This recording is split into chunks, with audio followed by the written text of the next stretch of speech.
Hello, and welcome to Breast Cancer Conversations, a podcast brought to you by survivingbreastcancer.org. I am Laura Carfing, breast cancer survivor and founder of survivingbreastcancer.org, a nonprofit organization providing community, education, and resources to empower those diagnosed with breast cancer and their caregivers from day one and beyond. Hi everyone, welcome back to Breast Cancer Conversations. I am so excited today because we are speaking with Holly, who is going to be joining us on the podcast throughout the month of September. Her and I had an opportunity to speak and talk about how breast cancer has led us on some wild and crazy paths. We never thought sometimes that breast cancer could be this catalyst for us to take daring steps in our lives, take on crazy adventures, and do things we never thought we could do before. I know being diagnosed with breast cancer, I used to get these like get well cards or feel better cards or encouragement cards sent to me. And you would see these happy sayings saying that, you know, we are braver than we think we are. We're stronger than we think we are. And it's true. I definitely believe that. And now that we have been diagnosed with breast cancer, I can say we are empowered to live our lives the fullest with making the most out of every single day and living an excuse-free life. So I am thrilled to have Holly on the show today because she is going to talk to us about this happiness, this joy, this level of positivity, and how breast cancer became a catalyst for her to live this amazing, beautiful life traveling the world. Welcome to the conversation. So I'm Holly Wintrip, and I just turned 50 this summer. Happy birthday. Yeah. Yes. And my goal was to hit 50 countries before I turned 50. And the journey started literally when I was a kid and fell in love with traveling. And I traveled a lot through the United States, but then having a child in my 20s, and I was a teacher for a number of years, over 20 years. Lastly, ending up being a middle school world history and geography teacher. And grew up in Ohio, so I'm a huge Buckeye fan. My Saturdays are filled with Ohio State Buckeye games. But moved to Florida in the 90s, where I fell in love with the beach and concerts and hanging with my family and friends and teaching. And that was my life for the majority of my adulthood. And then what happened?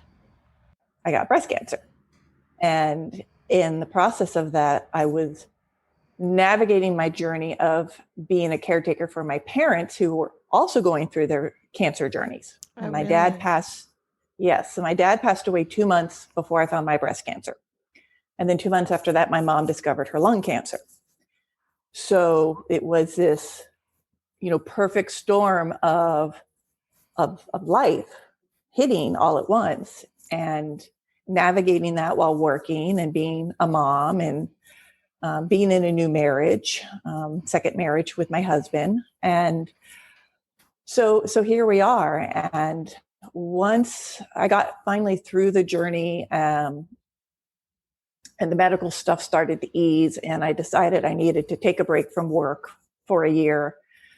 And I finally said to my husband, we have a window of opportunity here. We can stay doing what we're doing. The kids have moved away. We're empty nesters. Why are we waiting? His parents are fine. My parents have passed. Let's go. Let's just do it. And so we did.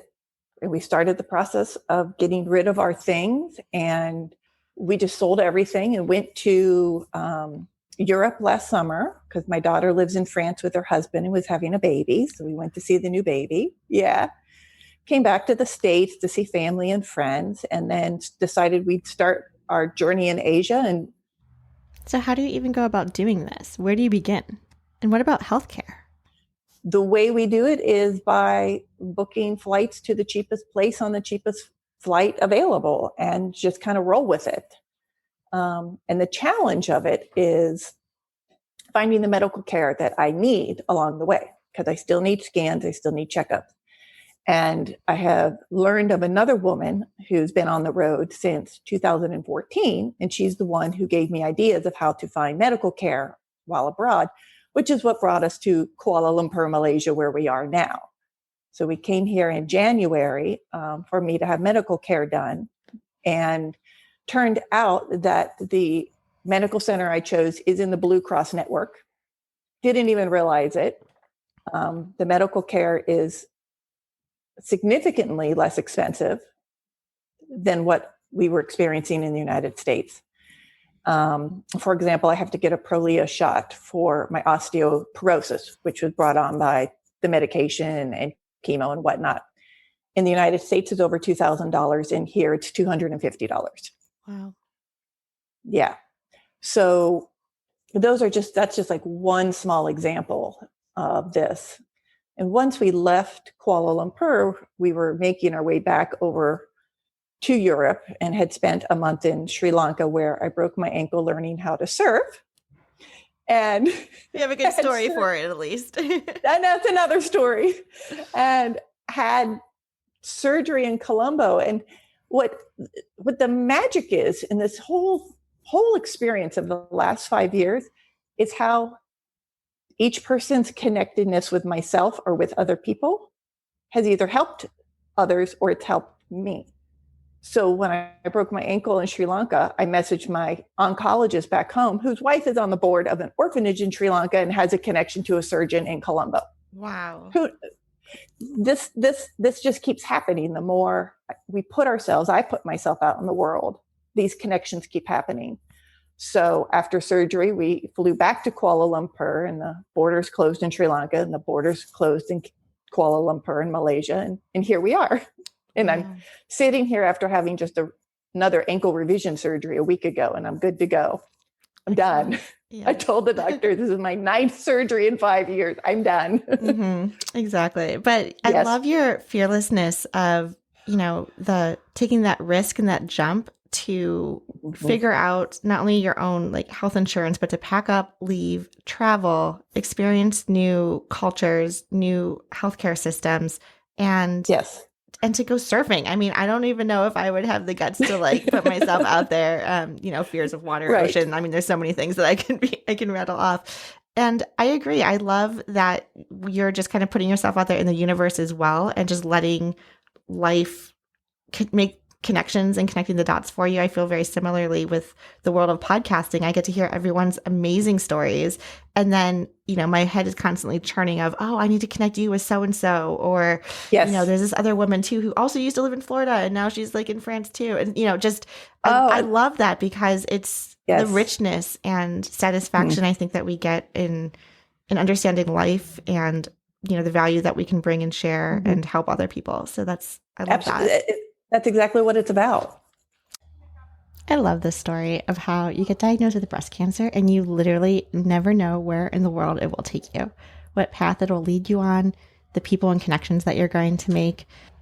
If you were to ask me several years ago what I would be doing at the age of 38, it would not be hosting a podcast on breast cancer. I would have no idea that this is where the world was going to take me. And I am so excited for continuing this conversation with Holly over the month of September. We spoke for this recording for, I want to say, an hour and a half, almost 2 hours. There's so much great content in her story. So tune in next week. We're going to take a deeper dive going back into her story and journey with breast cancer, how she found out about her diagnosis. And then in the third series and episode, we're going to talk about her experience with cold caps. But in the meantime, if you're interested in hearing more about Holly, you can check out her story on survivingbreastcancer.org/survivor stories. I will also link to that in the show notes below. If you have a story that you would like to share with us on how being diagnosed with breast cancer led you to this wild and crazy world that you're living in right now, we would love to hear from you. Feel free to email me directly at laura@survivingbreastcancer.org and we'll connect. Thank you for tuning in and listening to our podcast. If you would like to find out more about our organization and upcoming events and ways to connect, you can find out more by visiting our website at survivingbreastcancer.org. I would like to acknowledge that all of the information on our podcast is from personal experiences, and it is not a substitute for professional medical advice. You should always consult your medical care team. If you're looking for specific topics or would like to be a guest on our show, feel free to contact me directly at laura@survivingbreastcancer.org. And of course, we have a couple social media handles you can follow us at as well. For example, survivingbreastcancer.org, all one word, as well as our podcast specifically, Breast Cancer Conversations. Until next time, keep on thriving.